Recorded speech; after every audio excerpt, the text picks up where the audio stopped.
Hi, thanks for joining me today. My name is KimGrant. The test I research is the Woodcock-Johnson 4.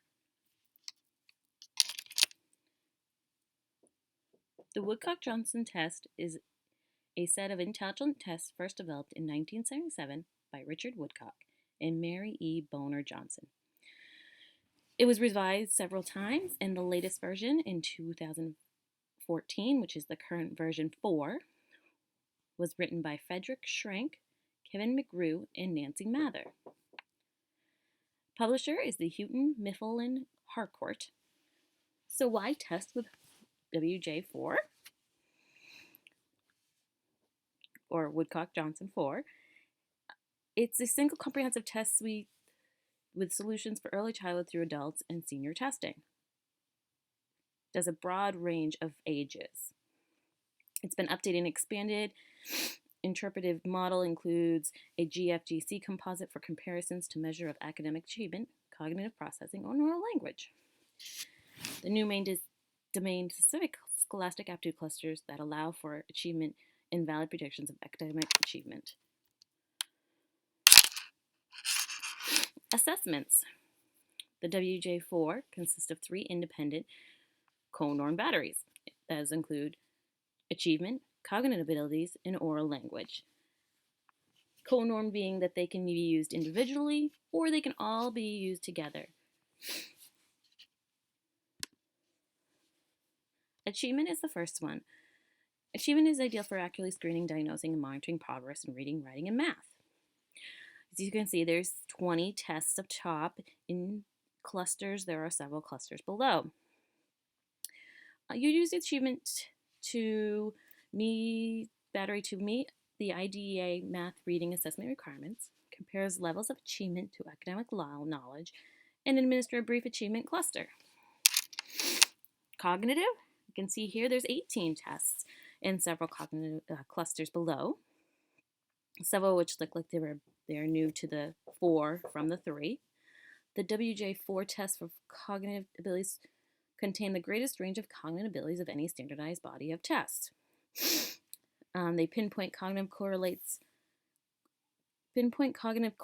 of learning problems, measures aspects of 7 different broad CHC abilities, capture GF and GC composite, GWM clusters, and other scores for interpretation. Oral language, the last one, has 12 tests with a few clusters down below, a lot of them being very new to the 4 from what was revised from number 3. Oral language can be used to determine and describe an individual's strength and weakness with regards to expressive language. Used to measure 4 aspects of oral language in English and Spanish, compares English to Spanish oral language ability, provides language-related insight into observed learning problems. And this is where it can be adapted to other languages. One of the questions was, is this suitable or can be adapted for students with limited English proficiency? And yes, it can be used for language. It can be used for measuring what they know for English language, and it can be used in a Spanish version as well. And later on, I have a statistics on that Spanish version as well. Here they have the new preschool development one. I currently don't have a preschool at my school, but hopefully in the future with our new renovations, we'll get one. The WJ4 test for early cognitive and academic development, ECAD, is an exciting new early childhood assessment used for children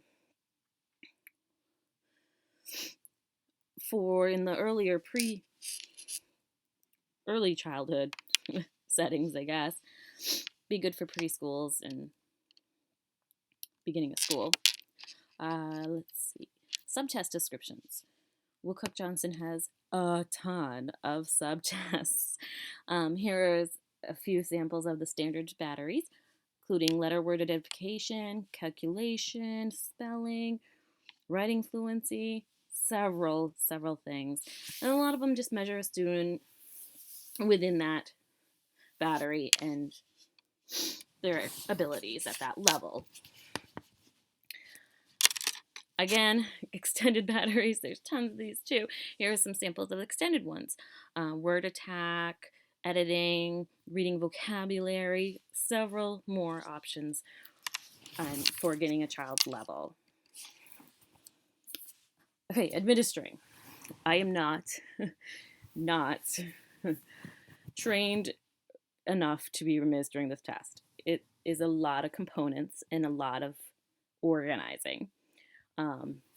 But anybody can do this with the right knowledge of the exact administration and scoring procedures, understanding the importance of adhering to standardized procedures, and studying the administration and scoring procedures and follow them precisely.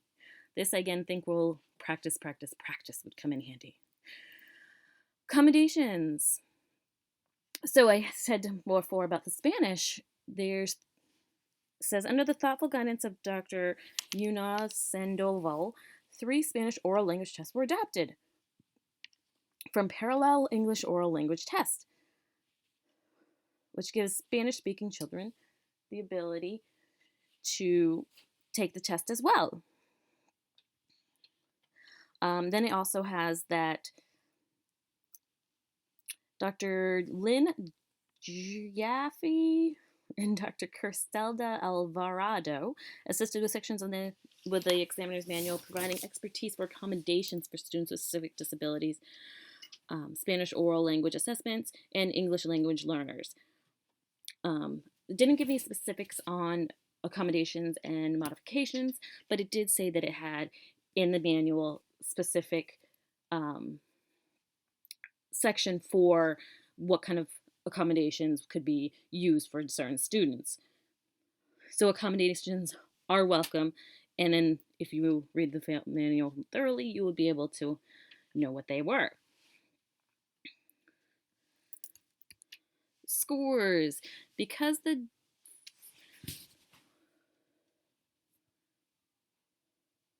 Okay, so scores,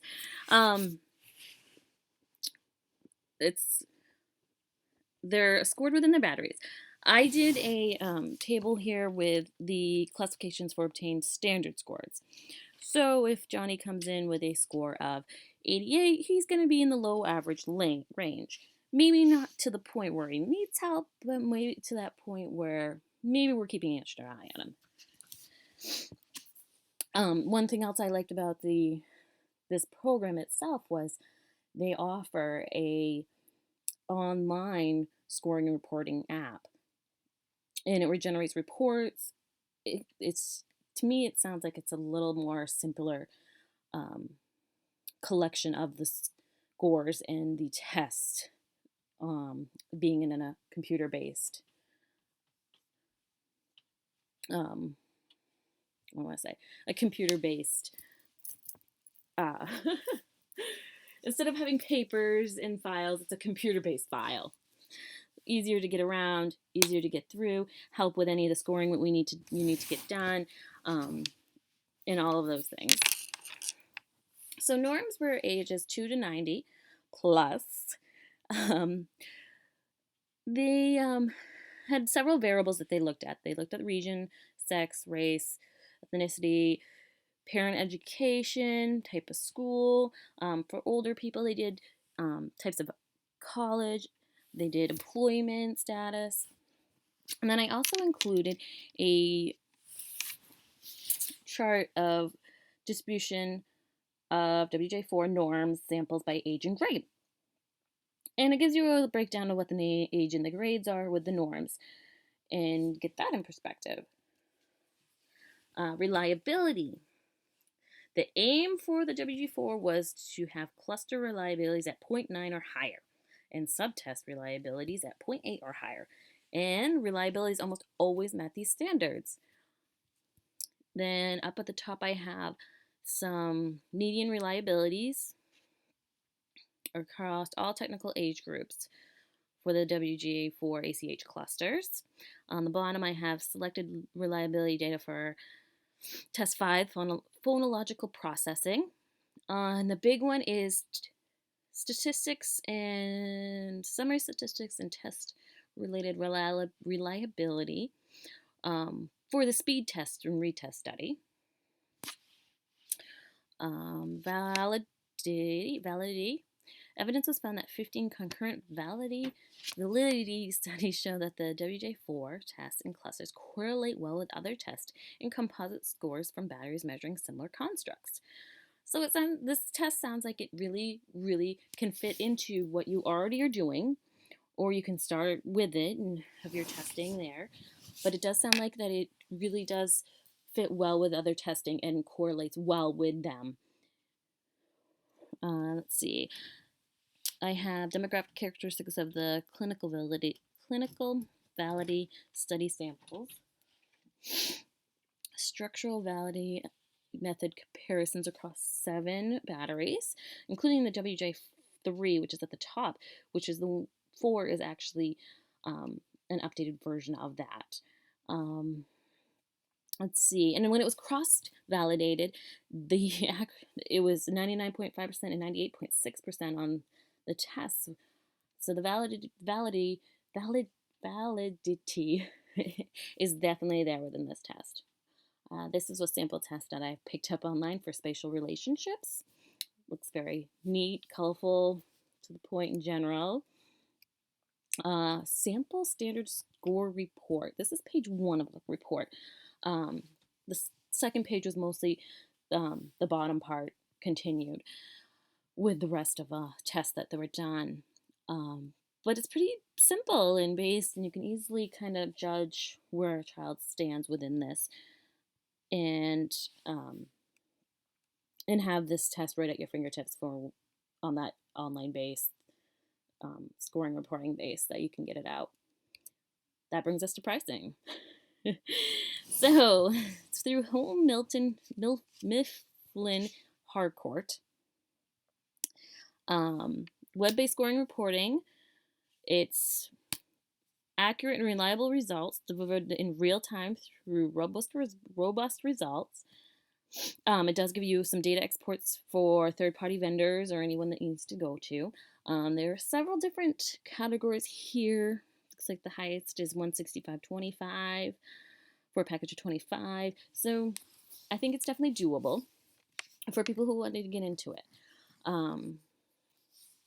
I found that there was tons of information on this Woodcock-Johnson 4 test, and that I could not even probably break the first part of it. There was so much. But a lot of it I couldn't get information on unless I had the actual test, and I wish I did, because that would have helped me out tremendously. I asked my school if we had that, and we actually hire in psychologists to come and test at our school, and they did not have any, but the person that was testing had them and wasn't going to be coming for another 2 weeks, which would be too late for me to get it for this project. But it was definitely something worthwhile, something that's easy to work with. It looks like online database. There is a lot of tests, but I feel like if you can organize it to, specifically what standards you're working with, you could easily maneuver around it and get it through and get it done, and use it. It could be something that would be helpful for people someday, and may take a lot of work to get to being able to administer it, but it could give you some really great results. And thank you. This is my citation page, and have a good night. Thanks.